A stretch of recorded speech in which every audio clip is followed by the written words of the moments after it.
성도 여러분 안녕하세요. 7월 26일 365일 말씀과 함께 시간입니다.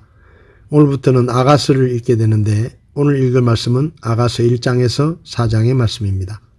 아가서에 대해 잠시 살펴보면 저자는 솔로몬이고 기록 연대는 주전 970년에서 960년경이라고 볼 수 있습니다. 아가서의 기록 목적은 참되고 순결한 남녀 간의 사랑을 찬양하기 위해서 기록됐고 그리스도와 그의 신부된 성도의 참사랑이 아름다움을 가르치기 위해서 기록되었습니다. 아가서 1장에서는 두 연인의 애틋한 사랑의 고백이 교환되는데 솔로몬 왕과 첫사랑에 빠진 술람미 여인의 사랑 고백과 님을 찾는 모습이 나옵니다. 이어 술람미 여인에 대한 예루살렘 여인들의 칭찬과 술람미 여인의 고백에 반응하는 솔로몬 왕의 사랑, 술람미 여인이 솔로몬 왕이 서로 상대방을 찬양하는 내용이 나옵니다. 특별히 1장은 술람미 여인과 솔로몬 왕과의 사랑의 고백이 묘사되어 있는 만큼 전체적으로 시적인 분위기가 강하게 드러나고 있습니다. 2장에서는 두 연인이 사랑이 한결 진전되는 것을 볼 수 있습니다. 두 여인은 서로를 향한 열망과 칭찬이 강렬해지면서 사랑이 점점 성숙해집니다. 사랑의 성숙을 함축적인 언어로 표현하는데 두 연인의 상호 사랑의 찬사와 두 여인의 만남 그리고 님을 그리는 술람미 여인의 독백이 나옵니다. 3장은 구애 부분의 마지막에 해당하는 동시에 결혼 부분의 도입부입니다. 꿈속에서도 솔로몬을 애타게 찾아 헤매는 술람미 여인의 모습, 신랑과 신부가 예루살렘으로 입성하여 화려한 결혼식을 올리는 모습이 나옵니다. 술람미 여인과 솔로몬의 사랑은 점차적으로 발전되어 결혼으로 열매맺게 됩니다.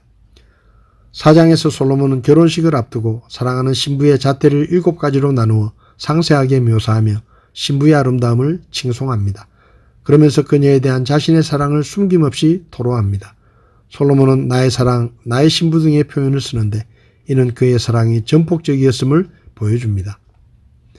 오늘 제 마음에 와닿은 말씀은 아가서 2장 15절의 말씀입니다. 우리를 위하여 여우들 곧 포도나무를 망치는 작은 여우들을 붙잡으라. 우리의 포도나무에 연한 포도들이 있느니라. 네덜란드의 암스테르담 서쪽 바닷가에 할렘 스파른담이라는 마을에 가면 1950년대에 세워진 한 소년의 동상이 있다고 합니다. 그 동상에는 나라를 구한 소년 한스라고 적혀 있습니다. 어머니의 심부름으로 저녁쯤에 이웃마을에 다녀오던 한스는 바닷물을 막고 있는 뚝길을 걷다가 어디선가 물 흐르는 소리를 들었습니다.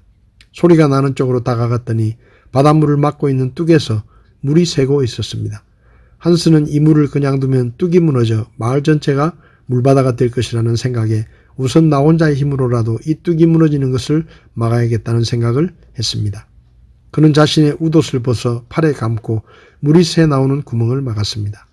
잠시 물이 멈추는 것 같았으나 다시 새기 시작했고 한스는 바지를 벗어 팔뚝에 감고는 구멍을 막았습니다. 밤이 깊어지며 한스는 춥고 팔은 저리고 몸은 지쳐 견디기 어려운 지경에 이르렀습니다. 그러나 그는 하나님, 제가 이 팔을 빼면 뚝이 무너지게 될 것이고 온 마을이 물바다가 될 것입니다. 저에게 견딜 수 있는 힘을 주십시오 라고 기도했다고 합니다. 다음날 새벽 일하러 가던 농부들이 팔로 구멍을 막은 채 기진맥진해 있던 한스를 발견했고 뚝에 난 구멍을 막아 나라를 재난해서 구했습니다.